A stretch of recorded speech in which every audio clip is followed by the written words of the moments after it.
Avec la fameuse, la grande maîtresse Jade en personne. Bonjour, comment ça va? Super bien, et toi? Très bien. Alors, tu as laissé ta monture et tu as fait de nouvelles acquisitions. Tu allais chiner de nouveaux meubles, j'ai l'impression. Est-ce que tu peux m'en dire plus? Oui, alors cette année, mon compagnon a réalisé en fait toute une gamme de meubles pour les personnes qui ne pouvaient pas les exposer chez elles, dont notamment celui-ci qui est une table basse qui possède un meuble caché à l'intérieur qui sert à un meuble à levrette.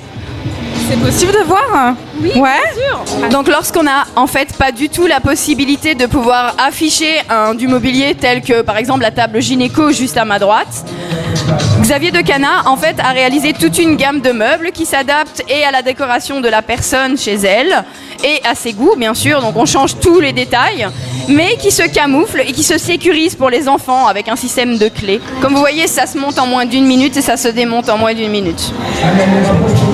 Très bien. Et là, il est à l'aise, il est sécure.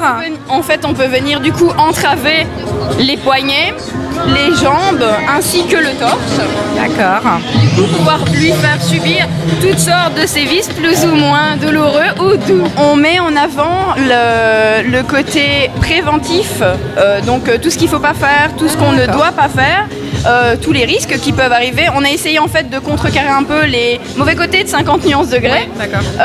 Et on fait des démonstrations visuellement parlantes, donc notamment du fireplay, on enflamme en fait le dos de nos soumis avec un produit bien particulier et c'est sécurisé pour justement attirer un peu le regard et avoir plus d'impact auprès du public.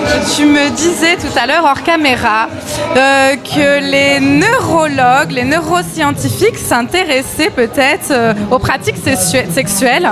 Oui, alors dernièrement j'ai été invitée par Pierre Lemarquis grâce à Var Matin qui m'a de nouveau invité en mars pour faire un colloque avec 30 neurologues et neurophysiciens, je crois, pour justement faire passer le BDSM comme pratique thérapeutique. Donc certains utiliseraient les chevaux, certains utiliseraient les chats pour aller un peu mieux.